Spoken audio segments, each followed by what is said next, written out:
What do you think about when you hear the 1950s? Greasers, sock hops, poodle skirts, drive-ins, Elvis, the Mickey Mouse Club, Marilyn Monroe? Many fun and funny fads happened during the 50s. There were plenty of storms, literal and metaphorical, happening all across America and North Carolina. 1, 2, 3 o'clock, 4 o'clock, rock.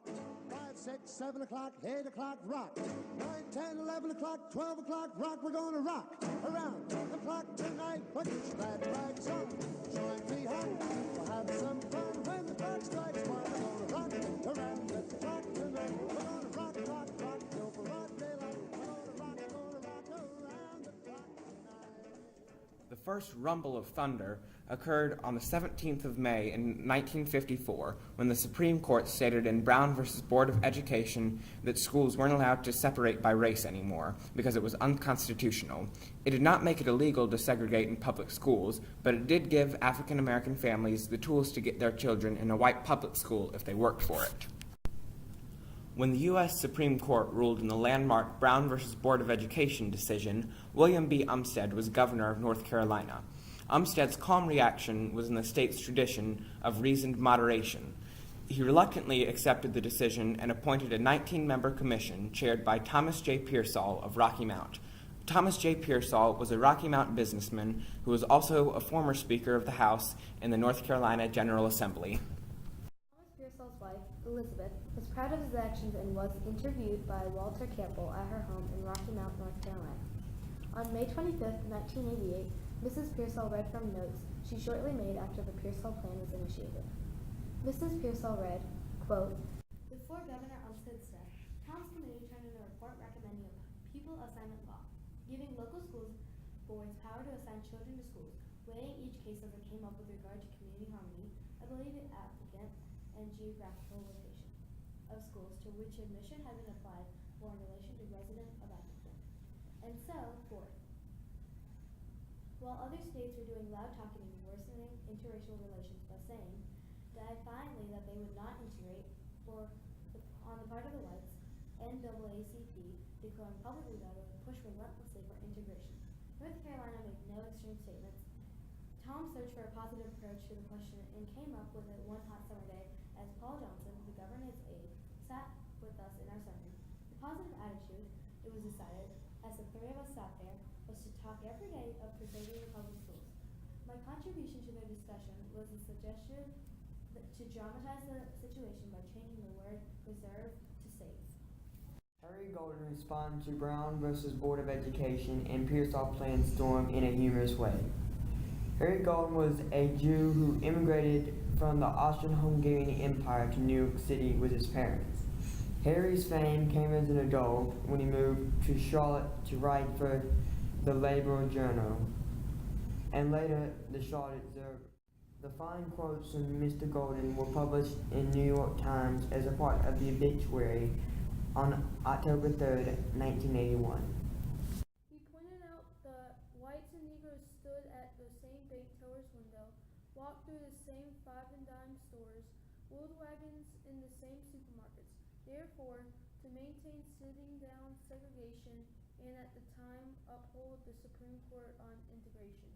The plan called for stand-up desks and no seats in schools since no one in the South pays the slightest attention to a vertical Negro. He wrote, "This will completely solve our problem." He also devised the white baby plan for movie houses. In Southern theaters, he noticed Negroes were permitted to sit with whites when they were escorting white children, such as black women hired as nannies. His advice was for Negroes to borrow white children when they wanted to go to the theater. Billy Graham had a more serious take on the desegregation disturbance than Harry Golden, as demonstrated in this excerpt from a letter to President Eisenhower on March 27, 1956. I feel with you that the church must take a place of spiritual leadership in the crucial matter that confronts not only the South, but the entire nation. You will be interested to know that I am taking immediate steps to call the outstanding leaders of major Southern denominations together as soon as possible in Atlanta for a conference on the subject. I shall outline to them your suggestions for racial understanding and progress. In addition, I will do all in my power to urge Southern ministers to call upon the people for moderation, charity, compassion, and progress towards compliance with the Supreme Court decision. Your own personal suggestions are excellent.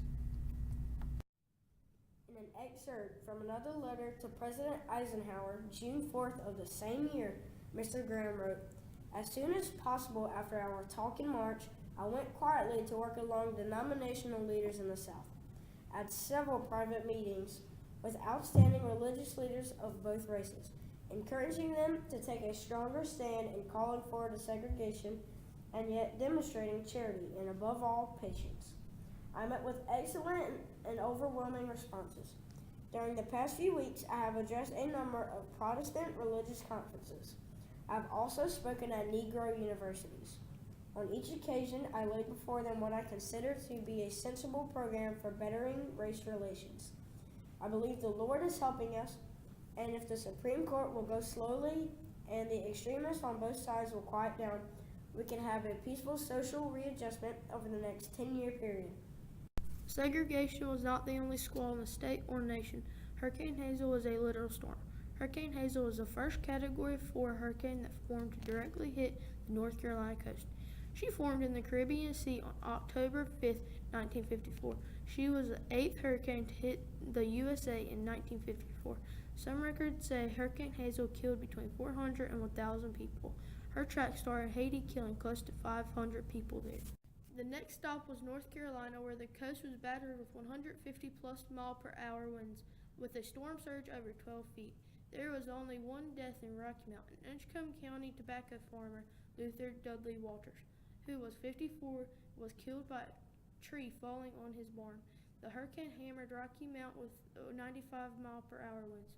The residential areas of Rocky Mount suffered major damage, but nothing compared to the impact to tobacco farmers in the area. Sea lost millions in tobacco revenue. Not only did tobacco suffer, but arguably Rocky Mount's best crop, cotton, had a 50% loss in revenue. Cotton was also related to another catastrophe in 1895.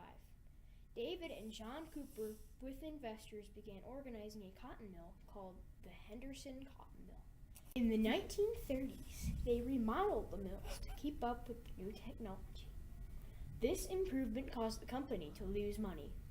As a result of this, the directors had to lower pay and even fire some workers. Not only did they lower pay, but the work hours were long and couldn't be argued to any manager or director. The workers responded by joining the Textile Workers Union of America in 1958. That same year, a contract was offered to management to compromise the workers' grievances, but management refused and the workers agreed to go on strike on November 16, 1958. The strikers would have financial support from the union. The mills remained closed until February of 1959. Management hired people who opposed a strike to work for them. Following this, vandalism, rock throwing, shootings, and even bombings took place. Governor Hodges ordered the North Carolina State Highway Patrol to keep order and escort workers across picket lines. On April 17, 1959, management was urged to work on a contract. The agreement called for strikebreakers to keep their first shift jobs, while all the other jobs would go to strikers. However, strikers soon learned that only 30 positions out of hundreds were held for them. This led to more violence. Finally, the National Guard replaced the Highway Patrol in May of 1959, and more than 60 Union members or supporters were arrested and convicted of acts of violence.